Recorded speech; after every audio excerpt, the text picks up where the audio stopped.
Buen currículum en este campo de las células madre. Su tema va a ser desarrollo de nuevos protocolos de terapia celular y nanotecnología con utilidad en medicina regenerativa de enfermedades prevalentes, osteoartritis y patología cardiovascular. Muchas gracias. Y agradecer a la Fundación Rocío Vázquez y a su presidenta el haberme invitado, así como a los organizadores de este evento, incluido el doctor Ayala, por haber contado conmigo. Yo voy a empezar y también quiero dar las gracias a mis antecesores porque ya me han facilitado un montón el camino de algunos conceptos básicos que iba a poner aquí. Empezaré primero con esta imagen, un lienzo pintado en el siglo XIX por un autor francés, un pintor francés, que es la tortura de Prometeus. Como ustedes saben, Prometeus fue castigado por Zeus, su padre, por ser Prometeus tan benevolente con la humanidad. Prometeus le dio el fuego a los hombres y Zeus, enfadado, lo castigó a estar encadenado en una roca, aquí está pintado con una columna, pero en una roca, y le envió un águila que le comía el hígado durante el día. Aquí está representada el águila, se ve por ahí, aquí. Le comía el hígado por el día y Prometeus tenía la capacidad de regenerarlo por la noche. Entonces, esta parte de la mitología ha sido el icono representativo de la medicina regenerativa utilizado por el Instituto de Salud de Estados Unidos y es el que un poco concentra todo lo que es la idea de la medicina regenerativa. Por eso, como ya han comentado anteriormente, la medicina regenerativa se encarga de utilizar tanto los mecanismos propios de reparación que nosotros tenemos en nuestro organismo posee para reparar y o reemplazar órganos o tejidos que están defectuosos. Sobre todo, su gran utilidad se centra en aquellas enfermedades que afectan a sistemas que tienen pequeña o nula capacidad reparativa. Para ello, esta nueva ciencia, que ha tenido un gran auge, como ya ustedes saben, se basa en unas técnicas y en otras metodologías que ya se utilizaban previamente y las ha unido y las ha conjuntado para tener este objetivo común. Entre ellas, desde la terapia celular, la farmacología regenerativa, la terapia génica, los biomateriales, el uso de bioreactores, incluso la implantación de órganos completos regenerados en un individuo. Yo me voy a referir a alguna patología que ya refirió el doctor Andrade anteriormente, la osteoartritis y a las enfermedades cardiovasculares. Y le voy a presentar un poco qué es la experiencia que nosotros tenemos a nivel experimental y la idea que tenemos de futuro. Concretamente en estas patologías, porque son patologías de una alta prevalencia en los países desarrollados a nivel mundial, afectan a un alto índice de la población y, como comentaba anteriormente, actualmente las terapias que hay pues, son insuficientes para reparar estos tejidos lesionados. El cartílago articular voy a pasarlo un poquito de largo porque ya, como decía, me lo ha facilitado el compañero.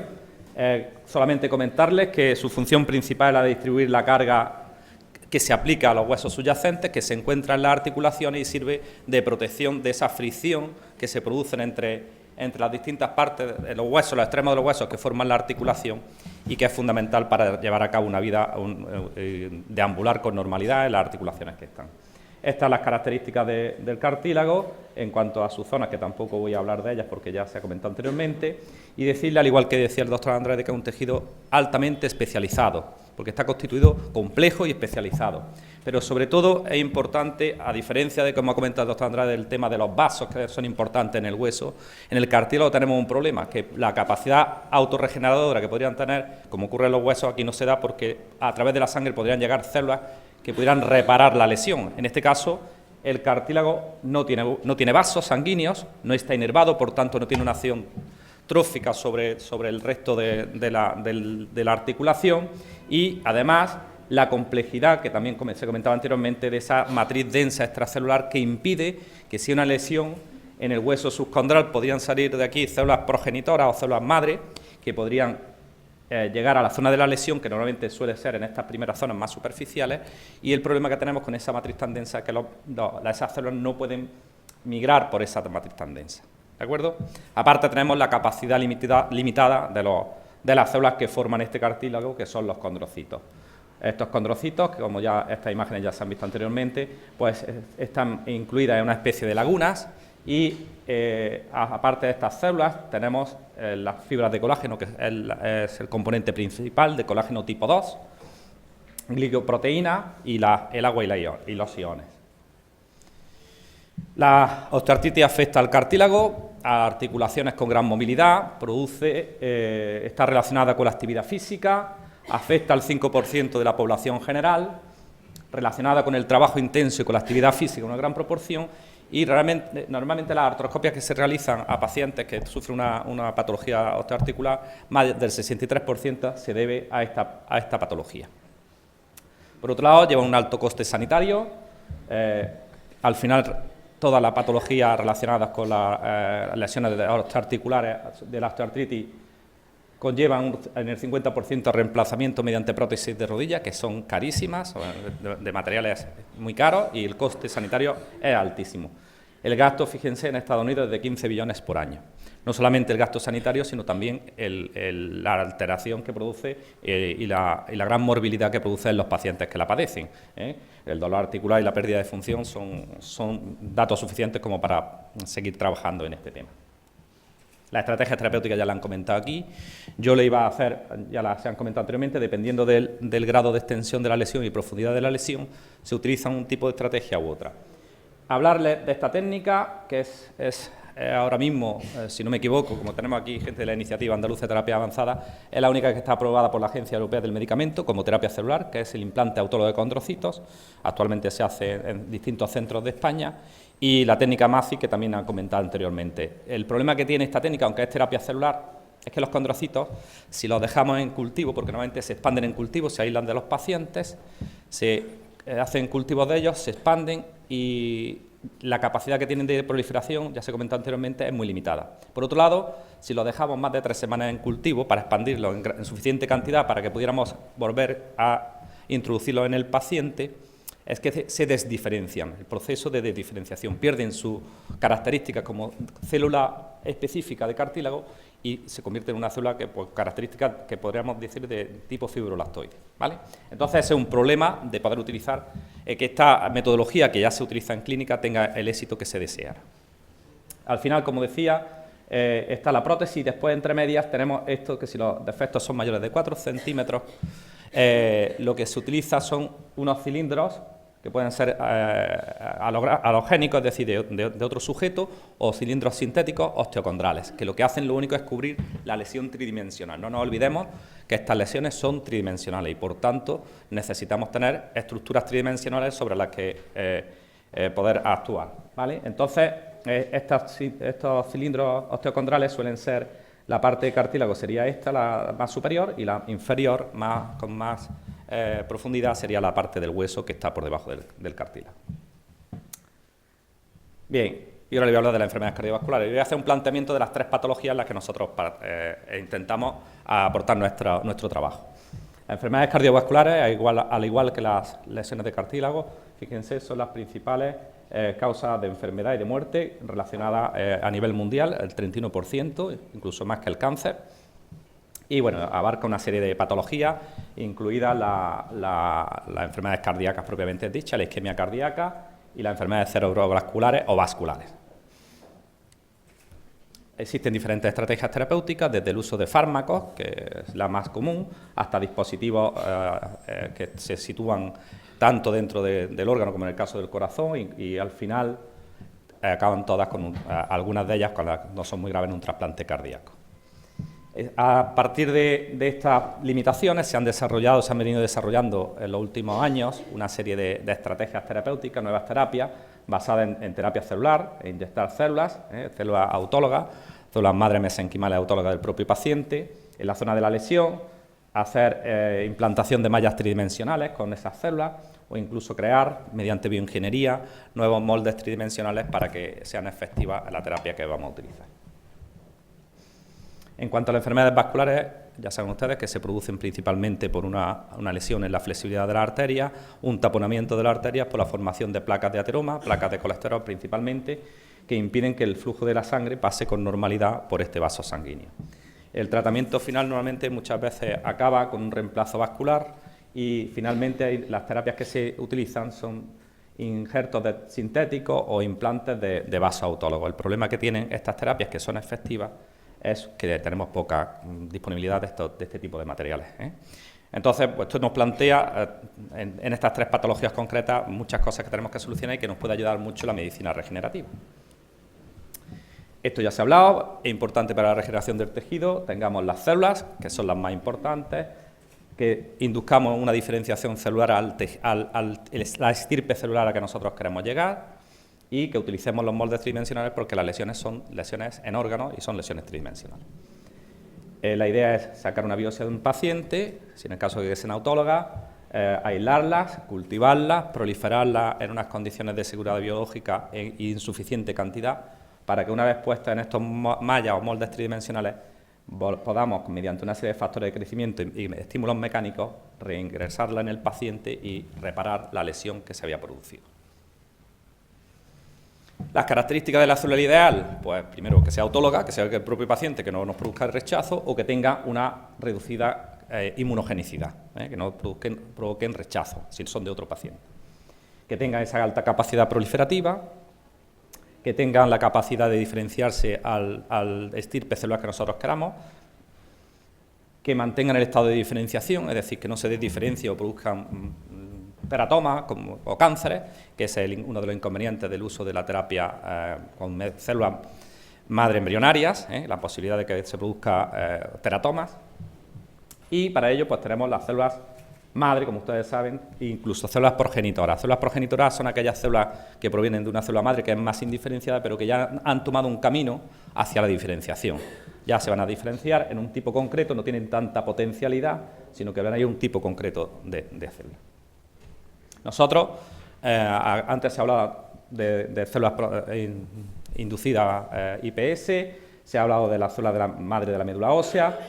También hay células que se utilizan, células mesenquimales en sangre de cordón umbilical o en el propio cordón umbilical, en la placenta, en muchos sitios. Nosotros en nuestro estudio lo hemos centrado en células madre adultas, pero obtenidas bien de liposucciones, que la liposucción es que la grasa que nos sobra y que ahora intentamos quitar para cuando llegue el verano, esa grasa tiene una gran cantidad de células madre con un potencial terapéutico importantísimo.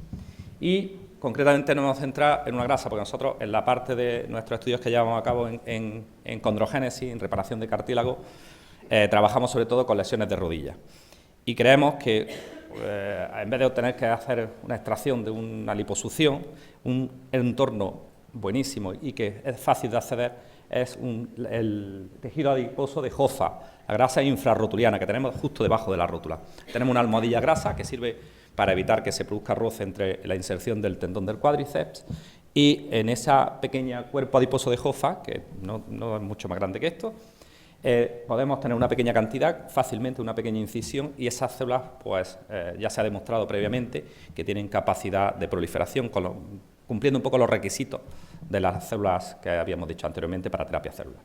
Pues estos 2 tipos de células que nosotros utilizamos en nuestro laboratorio, y también hemos trabajado para el tema de reparación vascular con las células progenitoras endoteliales, concretamente obtenidas de sangre de cordón umbilical y que en colaboración con el Banco de Tejidos de Málaga.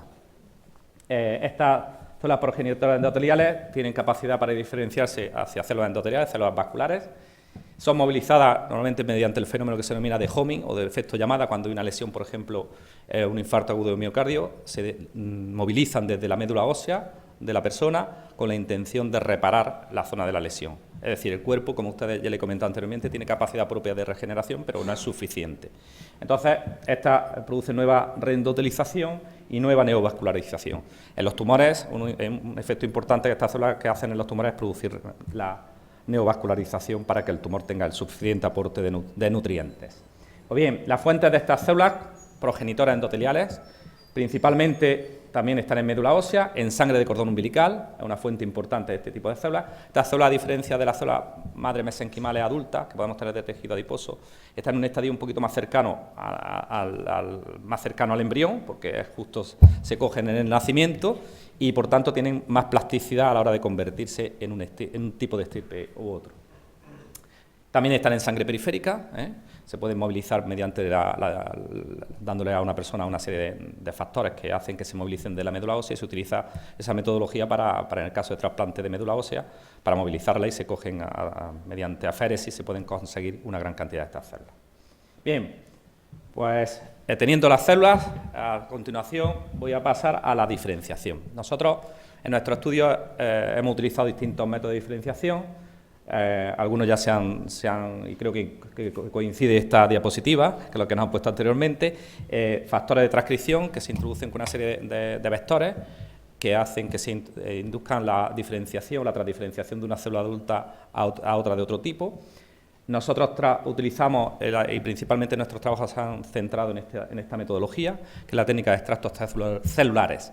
Esta técnica consiste ahora les explicaré con más detenimiento, pero la idea se utiliza esta técnica mucho para transdiferenciar células adultas de un tipo celular a otro, pero a diferencia de este tipo de uso de factores de transcripción no utiliza vectores virales, que podían tener problemas de inserción en el DNA, sino que se basa en coger un pool de las células que tú quieres que induzca la diferenciación de las células madre y hacer un pool con todo el contenido celular, sin membranas, e introducirlo en la célula diana que tú quieres que se diferencie. Eso es lo que ahora voy a explicar la metodología. También existen medios condicionados, que también se ha hablado aquí, que inducen diferenciación, y medios específicos formados por factores de crecimiento, citoquinas, incluso fármacos, como la 5-azacitidina, que en el caso de la diferenciación cardíaca es un factor importante, un agente desmetilante que induce con un pequeño pulso en el cultivo, induce diferenciación cardiomiocítica de células madre. Y importante la tercera pata, que es los moldes tridimensionales.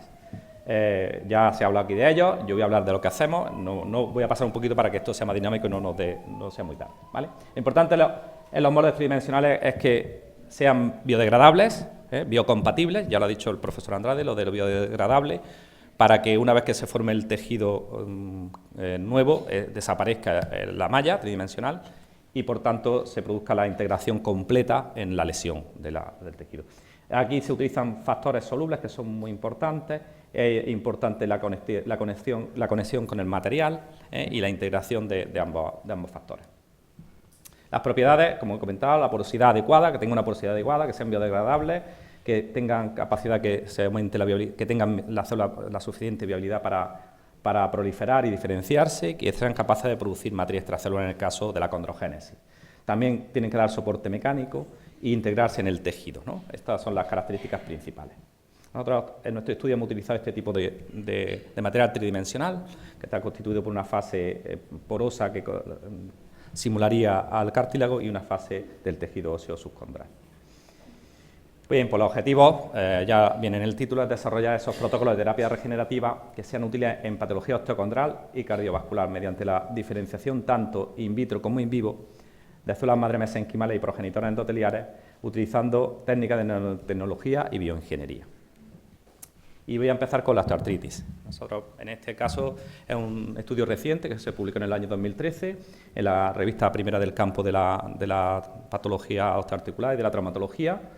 Y la idea es, utilizando este extracto celular que le he comentado anteriormente, convertir células que nosotros aislamos de la grasa de Hoffa, de la grasa infrarrotuliana, hacia condrocitos.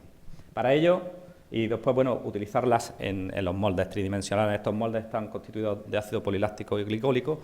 La característica que tiene esta malla tridimensional que ya se emplea en clínica, es decir, no es un nuevo biomaterial que hay que probar. Se emplea en clínica para tapar los defectos estos de mayor de 4 centímetros y está aprobado totalmente en la clínica, lo utilizan los traumatólogos, pero sin células, claro. Lo utilizan para ponerlo en los pacientes que tienen un defecto importante antes del reemplazo por una prótesis de rodilla. Para ello utilizamos una serie de pacientes en colaboración con el Hospital Clínico de Málaga, la unidad de rodilla, y la doctora Elvira Montañés, que es el centro de referencia del implante autólogo de condrocitos en Andalucía.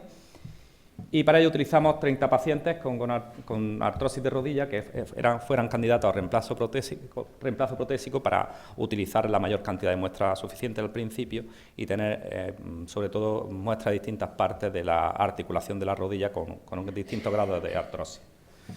Con una serie de criterios de inclusión y de exclusión, y aparte de esto, este es el cartílago de esos pacientes, cogíamos la grasa de Hoffa, aquí bien un trocito pequeño, esto no medirá medio centímetro cúbico, es decir, poquito, muy poquito. Se hace una digestión mecánica y una digestión enzimática que permite separar las células y nos permite aislarlas. Estos serían los condrocitos en cultivo y estas son las células madre mesenquimales de la grasa de Hoffa. nos permiten proliferarlas en suficiente cantidad. Después de la caracterización, que hay distintas técnicas de caracterización para demostrar que realmente tenemos células madre mesenquimales y no tenemos fibroblastos, otro tipo de células, pues llevamos a cabo nuestro procedimiento. El procedimiento consiste, esta sería la célula donante, Diana, que es de la grasa de Hoffa. Lo que hacemos en estas células, una vez que las tenemos proliferadas con suficiente número de ellas, lo que le hacemos es permeabilizarle la membrana con una sustancia que no es tóxica para la célula, que permite momentáneamente abrirle por la membrana, que es SLO, que es streptolisina O, durante 30 minutos, media hora nada más. Y una vez que tenemos abiertos los poros y previamente de haber escogido los condrocitos autólogos del paciente, esos condrocitos hacemos este pool, es decir, los trituramos, como si lo trituráramos, con una metodología concreta, quitamos las membranas que pudieran estar en esa célula y nos quedamos con todos los factores que están dentro de las células, desde el ADN hasta las proteínas, hasta todo lo que ha producido la célula. Y lo que hacemos es ponerlo en contacto. Este pool, este extracto celular, lo ponemos en contacto en un frasco de cultivo, los dejamos una hora, y después de ese tiempo sellamos la membrana con cloruro cálcico, que tampoco es tóxico, 2 horas, y una vez que está sellada la membrana, nosotros dejamos las células 2 semanas en cultivo después de esa reconstitución de la membrana, y vemos si se ha inducido el fenómeno de condrogénesis. Bien, aquí ven las imágenes, igual que tanto de microscopía óptica, en esta columna de la izquierda tenemos los condrocitos aislados de los pacientes, la grasa de Hoffa de esos propios pacientes, y en medio, pues, después de inducirles con este fenómeno de transdiferenciación, con esta metodología de transdiferenciación, y en medio las células sin tratar. Como se puede observar, la morfología, después de estas 2 semanas en cultivo, la morfología es que esta de los condrocíticos típica, esta es la morfología que van adquiriendo de nuestras células, apareciendo células prácticamente iguales a las de las células donantes, que son del propio paciente, y que al final, pues, con las tinciones específicas de cartílago, nos están diciendo que están produciendo esa matriz de proteoglicano.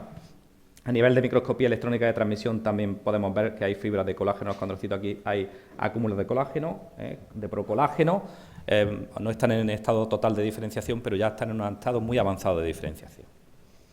Los estudios inmunohistoquímicos también nos indican que estas células, una vez que han sido transdiferenciadas o utilizado ese extracto celular, no solamente producen el colágeno 2, que como dije anteriormente es el constituyente principal de la matriz y del cartílago, no solamente se encuentra dentro de las células como procolágeno, sino que ya fuera en el cultivo monocapa ya producen suficiente cantidad de matriz extracelular y empiezan a formar el cartílago. Hemos hecho estudios de genes específicos de cartílago, de factores de transcripción, desde el colágeno 2 hasta estos factores de transcripción, SOX9, SOX5 y SOX6, que son importantes en la condrogénesis, es decir, estos factores son importantes en el desarrollo embrionario tal que una célula decida en un momento convertirse en cartílago. Es decir, y entonces esta es nuestra comprobación de que nosotros estamos induciendo este fenómeno en las células. Aquí ven las células expuestas al extracto como la expresión de estos genes, se induce con respecto a las de partida. Aquí es de destacar que nuestra hipótesis de que es una manera eficaz de utilizar células de la propia microambiente o articulación del paciente antes que utilizar células, por ejemplo, de liposucción, que también son válidas, estriba en que estas células ya tienen una pequeña condicionante para que tengan facilidad de convertirse en cartílago. Si se fijan aquí en este factor, que es SOX9, este factor ya estaba expresado en las células antes de hacerle nada, Es decir, que incluso sin hacer esta metodología podríamos tener eficacia sin hacer ningún tipo de metodología a la hora de inducir condrogénesis. Este factor es fundamental para la condrogénesis. Bien, pues una vez que tuvimos estas células diferenciadas, las pusimos en estos moldes tridimensionales de ácido poliláctico glicólico, que tiene, como decía, 2 fases, una fase porosa de cartílago, que representaría el cartílago, y la diferencia entre esta y esta otra fase, la composición es la misma, pero en esta tiene calcio, para que el hueso subcondral o alrededor pues sea más fácil la diferenciación hacia hueso, ¿vale?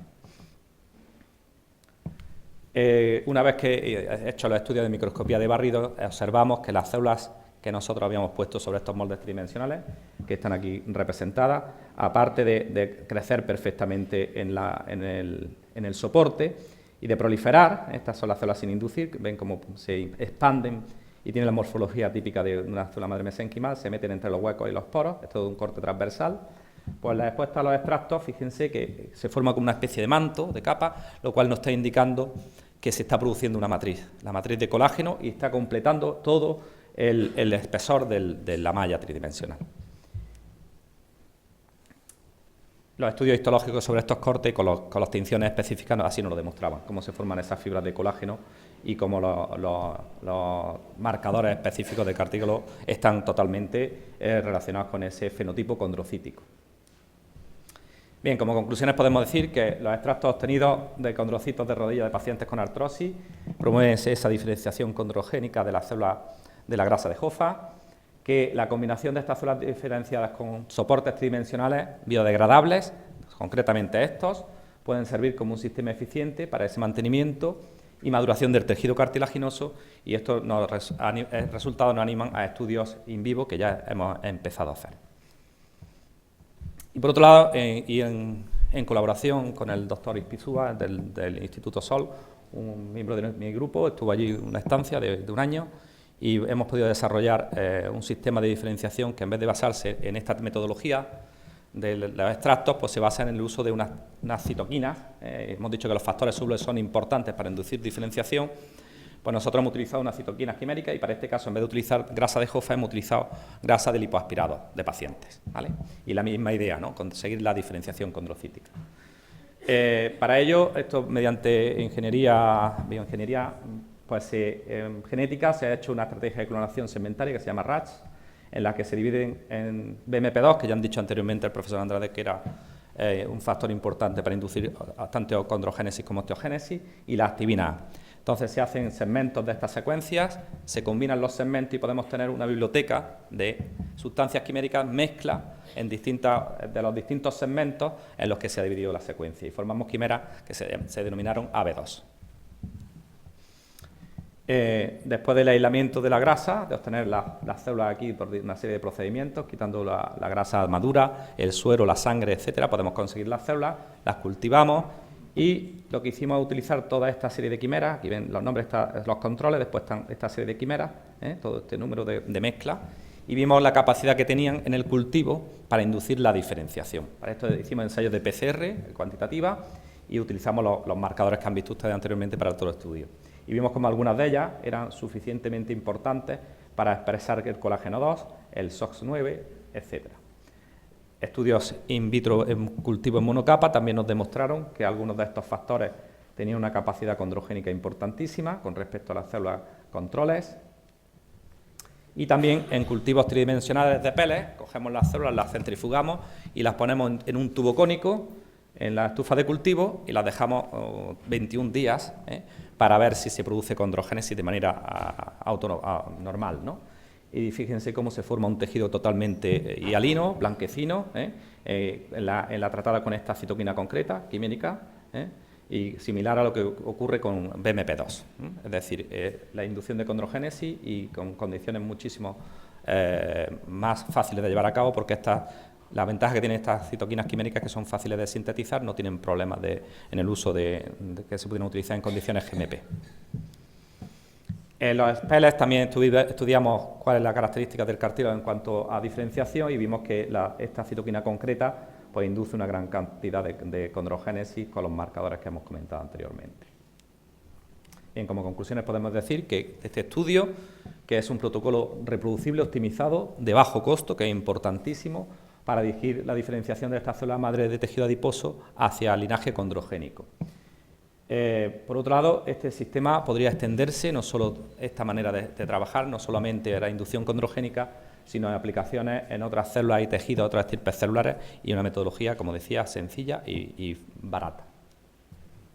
Y en cuanto a las enfermedades cardíacas, que era otra patología que les he comentado, aquí hemos realizado una mezcla del estudio del método del extracto con medio condicionado, con un medio condicionado propio del cultivo de tejido cardíaco. En este caso, la muestra, en vez de venir de pacientes, eran de pacientes perpetuos, de cadáveres. Esos pacientes perpetuos, nosotros nos dieron muestras de pacientes de corazón, de aquellos sujetos que habían fallecido con menos de 24 horas desde el fallecimiento, para intentar conseguir el máximo de células que estuvieran vivas. Y hicimos las dos cosas, hicimos las dos metodologías. Por un lado, pusimos en cultivo esa muestra de tejido cardíaco, y hicimos lo mismo, hicimos el extracto de cardiomiocitos, los poros en las membranas de las células madre de grasa, de lipoaspirados de grasa, y lo mismo, dejarlo 2 semanas en cultivo. Por otro lado, cogimos el medio condicionado producido por el cultivo de esos miocardiocitos de los cadáveres, Y ese medio condicionado, después de filtrarlo y quitarle todas las impurezas, nosotros lo utilizamos como medio, igual que hay otros medios comerciales, como medio para ver si era capaz de inducir la diferenciación. Los ensayos de PCR demostraron que tras esas 2 semanas en cultivo se aumentaban en estas células, tanto en las del medio condicionado, como ven aquí, esto es el control de los extractos de cardiomiocitos, el control positivo, y estas son las células que nosotros indujimos a la diferenciación. Las células del medio condicionado, ¿ven? Estas indujeron estos genes tanto cardiomiocíticos tempranos como los tardíos, la actina cardíaca, la troponina I, la troponina 1 y la troponina T también, como ahora verán a continuación. Aquí se ve la célula expuesta al extracto, cómo aumentan estos marcadores de mina, troponina I, troponina T, alfa-actina cardíaca, con respecto a las no tratadas.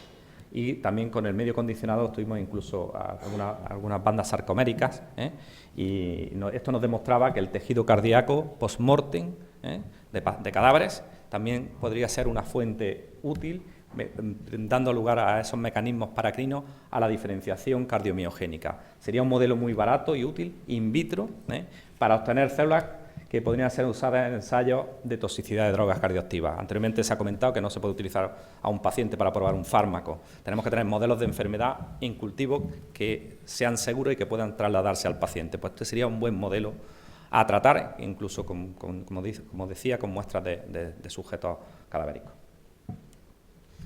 Y bueno, y ahora paso a la última parte de mi exposición, que es la nanotecnología y la medicina regenerativa.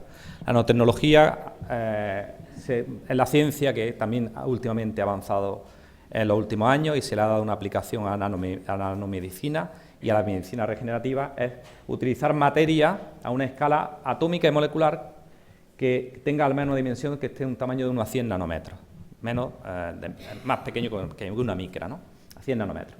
Aplicaciones, pues fíjense, distintas aplicaciones, y con la idea de utilizarla en medicina regenerativa en pacientes, pues están a utilizarlas como nanovehículos, estas nanopartículas, en nanomodificadores de superficie, de topología, topografía, esto en in vitro, en hacer modelos de enfermedad in vitro, pero sobre todo la gran ventaja que tiene es poder utilizar estos materiales nanopartículas o nanomateriales para utilizarlos como vehículos de células, para terapia celular, o incluso para llevar a cabo ingeniería de tejidos in situ, ¿vale? Entonces, en este sentido, ya hay algunos estudios que se han hecho con nanofibras de ácido poliláctico, sobre todo, con células. La mezcla y la metodología ha permitido llevar a cabo condrogénesis. Y nosotros, pues, actualmente estamos llevando a cabo un trabajo, un desarrollo de la tecnología de microarrays de polímeros. Esta tecnología se hace en colaboración con la Universidad de Edimburgo, con el grupo del doctor Bradley, y ha desarrollado una tecnología que consiste en coger un cristal, un portaobjetos, cubrirlo con agarosa, se cubre con agarosa, y después por una técnica de impresión se hacen spots o circulitos en el porta, y podemos, estos circulitos, lo que imprimen dentro de agarosa, la recubierta de agarosa, son polímeros que tienen una composición conocida de monómeros, monómeros conocidos, que se combinan en distinta proporción y permiten esas proporciones llegar a cabo, utilizar en un solo cristalito de 380 polímeros, con los monómeros conocidos y con las combinaciones de monómeros conocidos. Con la idea de, en un pequeño experimento, con pequeña cantidad de células, en un simple porta, podemos saber qué tipo de biomaterial podría ser útil para aplicarlo en un determinado tipo celular, ¿vale? Después, si nos interesa en el que crezcan las células, en el polímero que crezcan las células, estos polímeros, por cierto, van por cuatriplicados para que tengamos variabilidad científica y podamos demostrar que si crecen en un sitio es porque realmente ese polímero es adecuado para que crezcan esas células. Fíjense, podemos tener 380 y en total en un cristalito de estos tenemos 1536 pocillos o spots, ¿vale?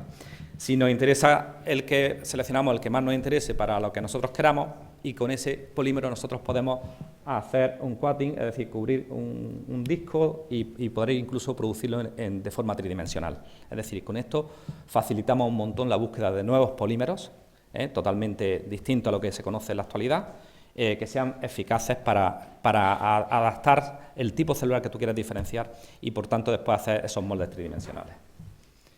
Bien, pues nosotros ya teníamos nuestro background previo y lo que hemos utilizado, pues tanto nuestras células de grasa de rodilla, que están aquí, nuestras células madre de lipoaspirados y las inducidas con la citoquina, esta que hemos dicho quimérica, también la tenemos porque creemos que los factores, junto con el biomaterial y con las células, como hemos dicho anteriormente, son fundamentales para la regeneración de los tejidos. Y nuestros condrocitos aislados de paciente. Entonces hemos hecho pruebas con toda esta serie de polímeros, lo hemos sembrado en estos cubres, en estos portas, y todas estas células hemos hecho una serie de procesamientos hasta 72 horas y con esto obtenemos, fíjense la cantidad de datos que tenemos, esto es una parte del Excel de todos los polímeros, fíjense todos los polímeros, hasta los 384 polímeros, y con la combinación conocida, y entonces con esto valoramos cuáles son los top 10, los 10 mejores polímeros para cada tipo celular, para cada uno de los tipos celulares. Aquí vemos un ejemplo de los spots, porque después la manera que tenemos nosotros de seleccionar el polímero es haciendo un escáner de ese porta y un escáner con una tecnología muy avanzada que permite coger todos los 384 polímeros por cuatriplicado y poder analizarlo visualmente. Entonces, se observa aquí, este es el marcaje de un colorante vital, fluorescente, y este es el DAPI que marca los núcleos de las células. Como en el caso de la célula madre de grasa de lipoaspirados, podemos obtener unos polímeros, este tiene un nombre, después de las 72 horas, tanto los condrocitos, también fíjense, nosotros no solamente tenemos que desechar los condrocitos podremos utilizarlos si conseguimos obtener los moldes adecuados. Además, los condrocitos también se pueden, una vez que se han diferenciado, podemos volver a rediferenciarlos. Tenemos un estudio, un ensayo ahora mismo que va con ese sentido, es decir, nosotros los dejamos que se diferencien, pero con estas citoquinas somos capaces de diferenciarlos y volver a reingresarlos en el camino hacia la diferenciación condrocítica. Y aquí hay un ejemplo también. Fíjense, tiene este nombre, este polímero PA318, ya se sabe qué composición tiene, de qué monómero está compuesto, ¿vale? Esto está todo sujeto bajo patente, como comprenderán, porque puede dar mucha traslación y sobre todo interés por empresas que quieran construirlo. Y bueno, y ya termino con las enfermedades vasculares, que es lo que estamos haciendo, y es fruto de un desarrollo de esta tecnología de array de polímeros.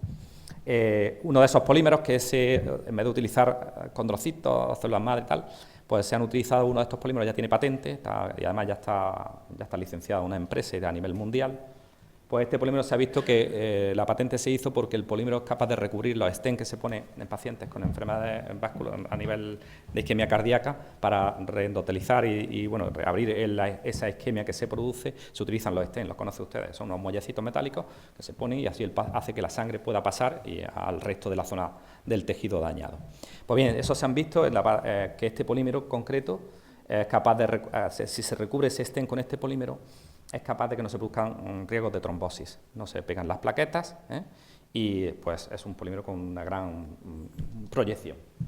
Entonces nosotros, en este modelo que ya se ha hecho en un sistema que se utiliza en la clínica, nosotros pensamos que por qué no podemos utilizar un modelo in vivo, un animal, y utilizar esta metodología que ya se está haciendo, como decía anteriormente, de órganos descelularizados para que una vez que tengamos, si nosotros tenemos la estructura de la casa, podemos construir la casa poniéndole los ladrillos, y los ladrillos los controlamos nosotros, con las características que nosotros queramos de los ladrillos, es decir, las células. Pues nosotros, siguiendo esta metodología, lo que hemos intentado es desarrollar un modelo de regeneración vascular para la obtención de injertos vasculares a partir de arterias descelularizadas. Hemos empezado con cerdo, pero ya tenemos en marcha, y también en colaboración con el Banco de Tejidos de Málaga, de utilizar de arterias que tienen congeladas en el banco humanas y utilizar otro tipo de células de las que nosotros hemos utilizado aquí, que son las EPCs. Bien, pues lo importante en estas enfermedades vasculares es de tener un endotelio viable que pueda prevenir la trombosis en los injertos vasculares de pequeño calibre.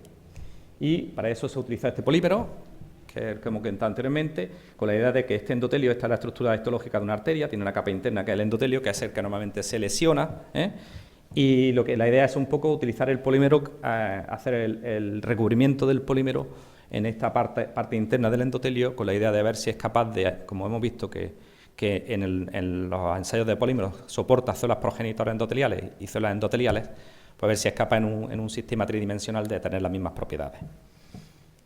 Lo primero que hicimos fue obtener las arterias de cerdos, la carótida principalmente, las descelularizamos, las recubrimos con el polímero y vemos si son capaces de crecer las células endoteliales que nosotros hemos utilizado como modelo. Aquí viene la imagen de la carótida de un cerdo. Cogemos un trozo distal al origen del callado de la aorta, lo lavamos, hacemos lavados, las congelamos y las descongelamos y posteriormente llegamos a un proceso de digestión enzimática y tratamiento con una solución detergente durante aproximadamente una semana, y con eso conseguimos esta imagen. Ves que no tiene nada que ver con esta ni con esta, esta se ve más brillante, totalmente descelularizada. Tenemos ahora mismo la estructura de la casa. ¿Cómo sabemos nosotros que realmente hemos conseguido eso? Pues haciendo corte histológico. La manera de verlo, fíjense, aquí está la arteria nativa, en color más oscurito, morado oscuro, están las células, los núcleos de las células, y si se fijan, esta es la arteria nativa, la arteria descongelada sigue teniendo células, ven puntitos de color morado, y como después la arteria descelularizada, está el endotelio, la capa interna, ni la capa media, queda ningún tipo de célula. Con eso nos garantizamos que realmente, si nuestro experimento funciona, no es porque hubiera células ya ahí, sino porque está funcionando nuestra metodología. Y después de esto lo que hacemos es coger la arteria, que la ven aquí, hemos ideado este sistema un poco casero, pero que no funciona, y la hemos recubierto con el polímero. Se recubre con el polímero, se inyecta el polímero por aquí, después se extrae el sobrante, se deja que se evapore el solvente que lleva el polímero, que no es un solvente que produzca ningún tipo de alteración, se rehidrata y se esteriliza. Una vez esterilizado, pues lo que hicimos fue el cultivo de células endoteliales. Para ello hemos utilizado Hubex, porque en principio para poner a punto la técnica utilizamos células que nos las pueden dar de bancos de células, son células endoteliales adultas, y para ver si eran capaces de pegarse al polímero y de hacer la reconstitución de esa capa endotelial interna. Ideamos este sistema en el que aquí pinchamos las células, después de la suspensión se siembra en las células, se le da un giro a la arteria y posteriormente, una semana después, se analiza la recubierta con el polímero. Y lo que vemos después de una semana, que esta sería la arteria nativa, fíjense, aquí la arteria nativa tenemos estas células, aquí se ven los puntitos de los núcleos. La arteria celularizada, como veían, no tenía nada. Esta es la arteria con el polímero, pero sin células. Y aquí como se empiezan a ver todas estas imágenes en el interior del endotelio, como están recubriendo todo el endotelio, las células que están tratadas con el polímero. Aquí otra imagen un poquito más ampliada, fíjense, estas son las células. Y también con mi imágenes de microscopía confocal y con un colorante vital, pues también podemos ver estas células como están tapizando completamente el interior del endotelio vascular. Microscopía electrónica de barrido de la arteria nativa y nuestras células, aquí se ven las células, todo esto está tapizado de células, ¿ven? Son más grandes que estas porque son de otro estirpe celular distinta, no son endoteliales en cultivo, pero está todo prácticamente al igual que la arteria nativa. Y la microscopía electrónica de transmisión, que también, tanto estas son las células del endotelio, de la parte interna, de la parte interna del endotelio, y como fíjense, aquí sigue habiendo células. Bien, pues al final la idea es utilizar, como comentaba, este modelo que ya hemos puesto a punto, coger arterias humanas, coger células progenitoras endoteliales de cordón umbilical, e intentar probar esta metodología y ponerla a punto y después hacer lo siguiente que tenemos pensado, que ya tenemos en marcha, en este caso ya tenemos en marcha alguna cosa, es esto que estoy viendo ustedes aquí. Tenemos un sistema que está bajo patente ahora mismo, que es Regemat 3D. Este es un sistema de impresión, que hay sistemas de impresión de estructuras tridimensionales, de los polímeros que nosotros seleccionemos que son mejores, lo que vamos a hacer es una impresión tridimensional personalizada. Estamos en el tiempo de la medicina personalizada, adaptada al paciente. Entonces, las lesiones de un paciente, normalmente cuando lo que se hace ahora mismo es que tú tienes una lesión un paciente, lo que hace es adaptarle, los traumatólogos que están por aquí saben más que yo, pues se hace una especie de broca con un tamaño determinado y con una dimensión determinada y se le pone un cilindro que puede integrarse bien o no puede integrarse bien, ¿vale? Entonces, la idea es, teniendo una imagen de la lesión del paciente, hacer una impresión específica del polímero concreto en esto. Entonces tenemos que pasar, como siempre, con las ovejas. Ya tenemos la autorización del comité ético para hacerlo con ovejas a nivel andaluz. Y lo que tenemos montado este sistema, que lo que vamos a hacer es imprimir no solamente los andamios, sino las células a la vez que imprimimos la malla tridimensional esta. Y creemos que ese cultivo en paralelo y a la vez pues puede generar una gran expectativa en cuanto a la regeneración. Y en el caso de la implantación de las arterias, pues también la haríamos, estamos intentando hacerla en modelos animales, estamos buscando el animal adecuado para poder hacerlo. Bueno, y con esto pues termino de decir que estos proyectos los llevamos a cabo gracias a la financiación de un proyecto de excelencia que se llama Biomer Condrosten 3D, que mediante el uso de estas células madre autólogas, y del Ministerio de Economía y Competitividad a través del Instituto de Salud Carlos III. Finalmente, agradecer a los miembros del equipo, estos son los miembros del equipo, un equipo con gente joven, con mucha ganas de trabajar, que es fundamental para que esto salga hacia adelante, con la doctora Elvira Montañez, de la Unidad de Rodillas del Hospital Universitario Virgen de la Victoria de Málaga, el doctor Isidro Prat, jefe director del Banco Sectorial de Tejidos de Málaga, y la colaboración internacional con el profesor David Toss, que es uno de los expertos mundiales en transdiferenciación. Él hace transdiferenciación de células adultas hepáticas a pancreáticas, y con la empresa también. Con la empresa, a partir del grupo del doctor Bradley, pues varios miembros tienen una spin-off, tanto en Edimburgo como aquí en el Parque Tecnológico de Granada, que son los que estamos llevando a cabo el desarrollo de los polímeros. Entonces, con esto termino, espero que les haya gustado y muchas gracias.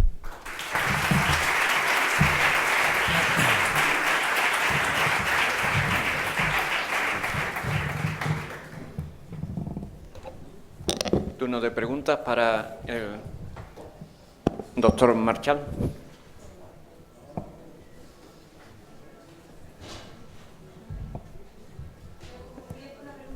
Un par de ellas ahí, sí, por ahí. No, primero.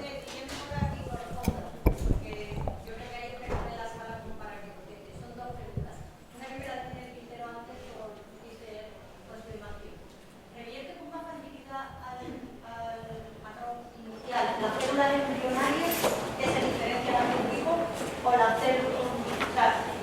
células que se diferencian por transdiferencia a partir de tejidos?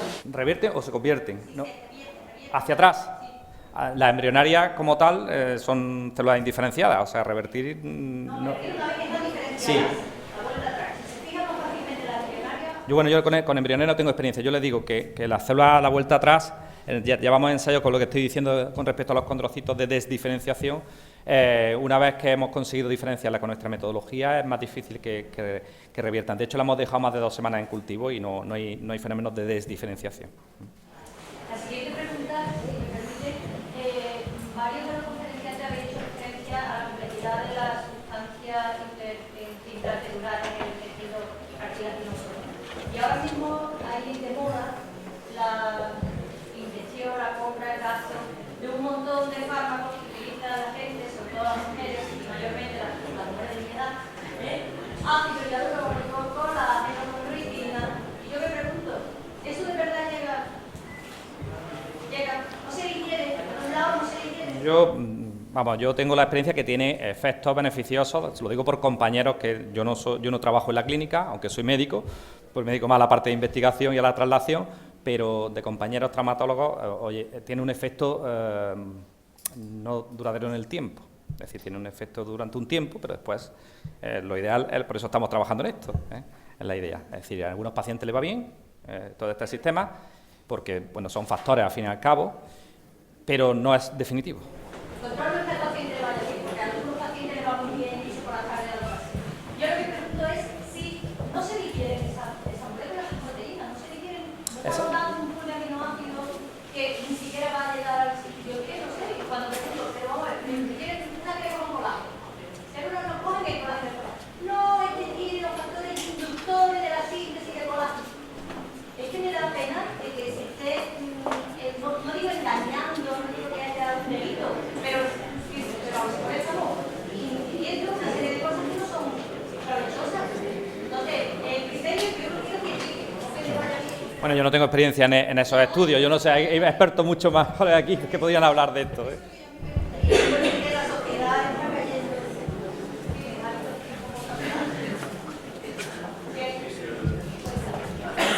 Me permite, quería apuntar una palabra, sobre todo para su tranquilidad, ¿no? Esto es como todo, hay un producto de mejor calidad y un producto de peor calidad. Entonces, lo primero que uno tiene que saber cuando compra algo, porque el libre de comprar, si tenemos dinero en el bolsillo, son mismos. Y lugares que te distribuyen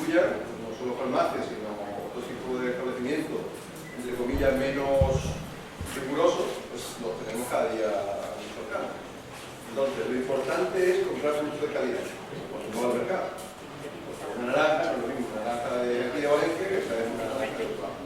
Es igual. Entonces, ¿eso qué significa? Desde el punto de vista científico, que usted se nos pregunta, es asesorarse primero qué datos científicos existen respecto a ese producto. Y hoy día, con la nueva tecnología, tenemos acceso a esa información. Porque la ciencia se hace para algo, y la ciencia se hace para dar resultados y experiencias que den solidez a un producto frente a otro.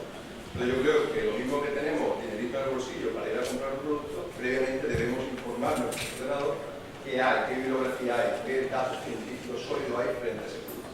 Y eso ya le va a dar a usted un grado de confianza.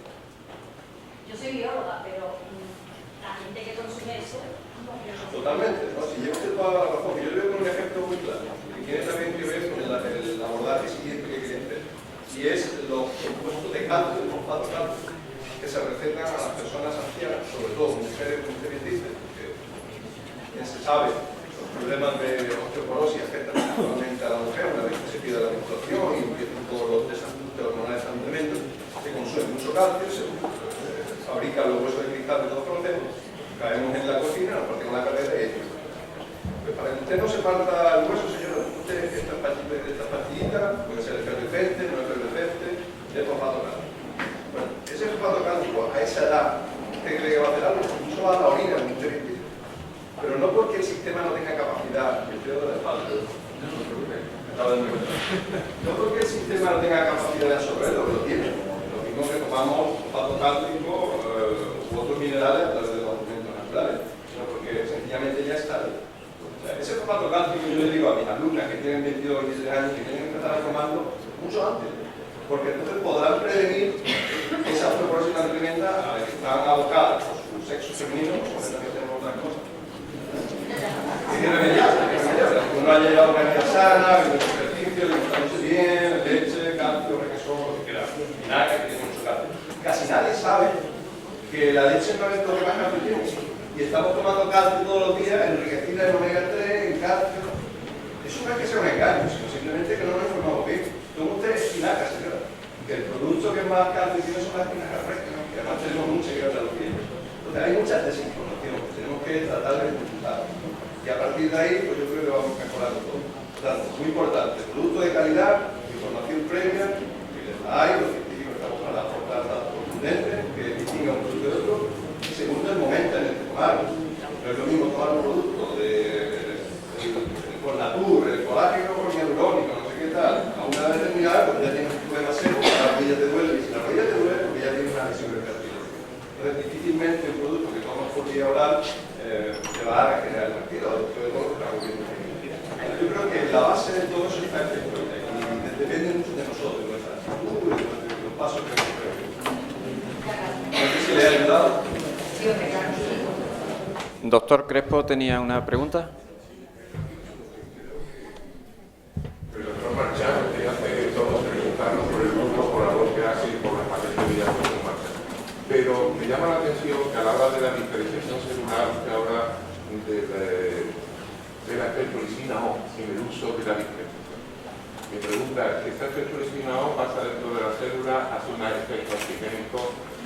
El paciente que se le va a inyectar, ¿se ha visto si tiene aunque la antiestreptolicina O o no? Es decir, la estreptolicina O, según yo tengo conocido, y no sé si va bien o no, es el estreptococo betamolítico, que va adelante, que lo provoca. Y nos puede producir algunos sitios infecciosos, localitis bacteriana, la fiebre reumática.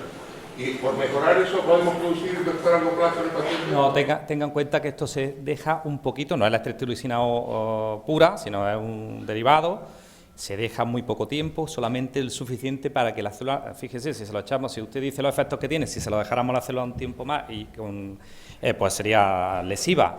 Esto hemos visto que no es totalmente inocuo en las células que utilizamos. De hecho, vamos, todos los controles que hacemos después. ¿No tienen ustedes 10 años de evolución? No, y tengan ustedes en cuenta que esto a nivel experimental, que todavía no lo hemos hecho en modelos en humanos, que esto no lo hemos hecho en humanos.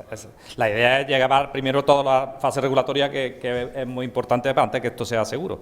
Pero el tiempo, con lo que nosotros hemos hecho a nivel experimental, el tiempo es tan pequeño y la concentración de estreptolicina es suficiente nada más que para abrir unos pequeños poros en la membrana, que fíjense que no se deja ni media hora, ¿eh? Es decir, después las células tienen viabilidad total, porque los estudios que hacemos sobre todo para ver si son lesivas es la viabilidad que tienen las células. Si las células no son viables, pues está claro que es tóxica. Entonces, la viabilidad, el número de células, perfecto. Pero la célula tiene una inmunidad diferente en el laboratorio dentro del... Sí, hombre, claro. Por eso son los estudios en vivo que tenemos en marcha. Claro, ¿no? Por supuesto. Sí, así es. Si no hay ninguna pregunta más, pues Muy bien, muchas muchas gracias, gracias. Antonio.